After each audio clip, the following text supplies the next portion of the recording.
جوانی کے ایام ہمارے عیاشی کے ایام ہیں، اس وقت اور جوانی کی اس کیفیت میں آپ کہتے ہیں جی مسجد جایا کریں، آپ کہتے ہیں جی داڑھی رکھ لیں، آپ کہتے ہیں امامہ باندھ لیں، آپ کہتے ہیں جی اللہ کی بندگی کر لیں، آپ کہتے ہیں کہ یہ نیکی کا کام کر لیں، وہ اس کے لیے تو بڑی عمر پڑی ہوئی ہے۔ وہ بھائی کہاں بڑی عمر پڑی ہوئی ہے؟ کس کے پاس یہ گارنٹی ہے کہ اس کی بڑی عمر پڑی ہوئی ہے؟ ہمیشہ جو نیکی کا کام جلدی کرتا ہے اور اس میں پہل کرتا ہے، اللہ کریم اس کے رتبوں کو بھی اسی طرح بلندی عطا فرماتا ہے۔ دو چیزیں ہیں، ایک ہے نیکی کے کام میں تیزی کرنا، ایک ہے سبقت لے جانا، یعنی نیکی کا کام جلدی کر لینا، اور ایک ہے جو جلدی کر رہے ہیں ان سے بھی آگے بڑھ جانا۔ اس لیے سابقو بھی فرمایا گیا۔ آپ قرآن مجید فرقان حمید پڑھیں، وہ خوش نصیب صحابہ اکرام جنہوں نے ایمان کو اول وقت میں قبول کیا، نبی کریم صلی اللہ علیہ وآلہ وسلم نے اعلان نبوت فرمایا، انہوں نے شروع میں ہی جیسے جیسے اطلاع ملتی گئی ایمان قبول کرتے گئے، اللہ تعالیٰ نے قرآن میں ان کی شان بیان فرمائی اور فرمایا السابقون الاولون من المہاجرین والانصار، وہ جو سبقت لے گئے۔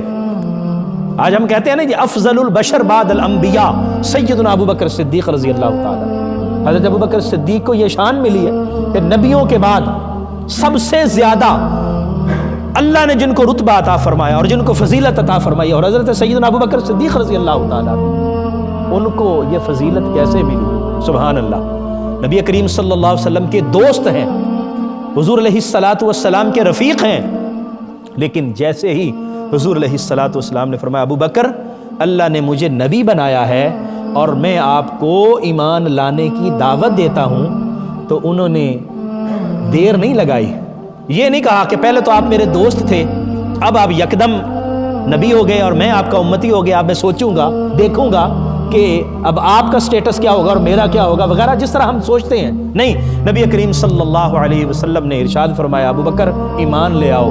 عرض کرتے ہیں حضور ہاتھ بڑھائیں، میں تو قبول کرنے کے لیے تیار بیٹھا۔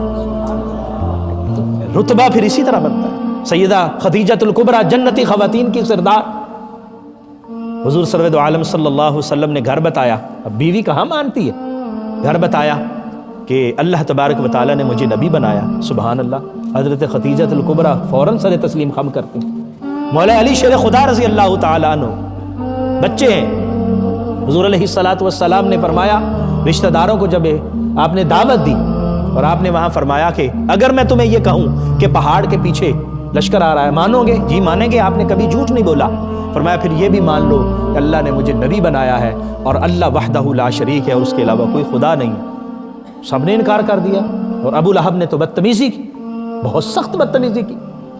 اس وقت جو حضور علیہ الصلاۃ والسلام کے ساتھ ہستی کھڑی ہوئی اور جن کو اللہ نے شرف عطا فرمایا وہ مولا علی شیر خدا رضی اللہ تعالیٰ عنہ۔ میری ٹانگیں اگر کمزور ہیں، بچہ ہوں، اتنی عمر نہیں ہے، لیکن میں آپ کے ساتھ کھڑا ہوں اور آپ پر ایمان لاتا ہوں۔ اللہ نے مولا علی شیر خدا کو کیا رتبہ عطا فرمایا۔ تو جو سبقت لے جاتے ہیں، جلدی کرتے ہیں نیکی کے کام میں، پھر اللہ تعالیٰ ان کو شرف اور مقام بھی عطا فرماتا ہے۔ اور پھر اسی طرح صحابہ اکرام کے مقامات ہیں، جیسے جیسے ان کو اللہ کریم توفیق دیتا گیا، ایمان لاتے گئے، ان کے رتبے اللہ کریم اسی طرح بلند فرماتا گیا۔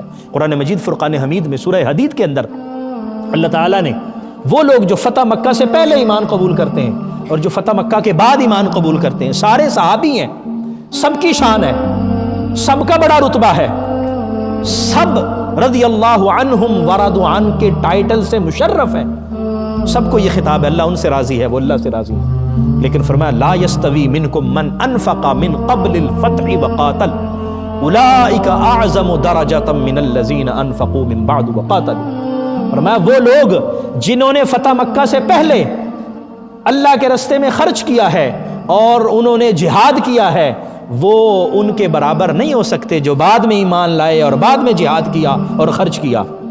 فتح مکہ جب ہو گیا نا، پھر سب کو پتہ چل گیا اب کوئی اور چارہ کار نہیں ہے، اب یہاں پر جو جھنڈا لہرائے گا وہ مصطفیٰ کریم صلی اللہ علیہ وسلم کا جھنڈا لہرائے گا۔ اب پھر دوسرے لوگ بھی ماننے پر مجبور ہو گئے۔ تو جو مانتا ہے، مان تو لیا، سب نے مان لیا، لیکن جو فتح مکہ سے پہلے آغاز میں جو ایمان قبول کرتے ہیں، اللہ کریم ان کی شان زیادہ بیان فرماتا ہے۔ سو جب بھی انسان کو توفیق ملے، جب بھی موقع ملے، جب بھی بات سنے نیکی کی، تو پھر اس کو مؤخر نہ کرے، اس کو لیٹ نہ کرے، فوراً کرنے کی کوشش کرے۔